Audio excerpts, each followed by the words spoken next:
Hát az előző beszélgetésből kiderült, hogy haladni kell a korral, de persze átgondoltan, de ahhoz, hogy a nemzetközi áramlásba bármilyen szinten is be tudjunk kapcsolódni, elengedhetetlen, hogy valamilyen világnyelven beszélő szakembereink legyenek.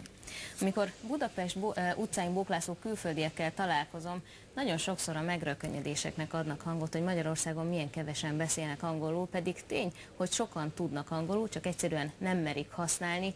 Ezen próbál változtatni az az alapítvány, akitől itt van most Tóth Pieszka Katalin és Farkas Eszter. Jó napot kívánok! Önök egy alapítványi nyelviskolát hoztak létre. Ez miben más, mint a hagyományos, már megszokott oktatás? Kicsit korrigálnám, nem nyelviskoláról van szó, inkább egy nem formális tanulás segítő szervezetről. A mi célunk az az, hogy olyan tanulási formákat hozzunk létre, és lehetőséget adjunk az embereknek olyan tanulási formák megélésére, ami örömszerző, és ezáltal egy kicsit hatékonyabb, mint a formális oktatásban megjelenő nyelvtanítás. De ez pontosan mit jelent, hogy ahogy a honlapjukat néztem, az egyik koncepció az, hogy egymástól is tanuljanak a tanulók, diákok, gondolom, hogy életkori megkötés nincsen, azért nem használtam a fiatalok szót, de az interaktivitás és a beszédcentrikusság itt a lényeg?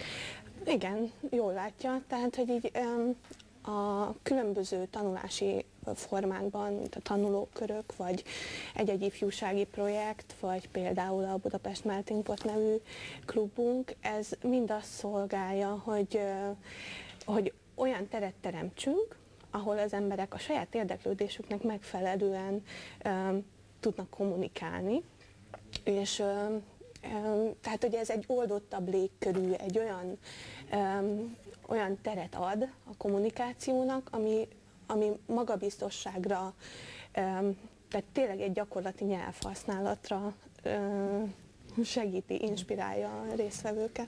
Nem tudom, hogy anyanyelvi tanáraik például vannak-e, mert középiskolában én úgy tanultam 4 évig franciául, hogy nem volt egyetlen egy anyanyelvi tanárom, se nem volt egyetlen lehetőség arra, hogy anyanyelvűekkel beszéljünk. Itt a lényeg az az, hogy igazából nincsenek tanárok, hanem itt egymástól tanulunk, leginkább az anyanyelviek jelenléte, tehát a különböző nemzetiségek jelenléte az, ami segíti a résztvevőket abban, hogy gyakorlati nyelvtudást szerezzenek. Tehát van rengeteg külföldi, franciák, angolok, a világ minden tájáról jönnek különböző nemzetiségek, akikkel együtt lehet beszélgetni ezekben a klubokban, és így gyakorlati nyelvtudásra. Ezek szerint nem csak az angolra koncentrálnak.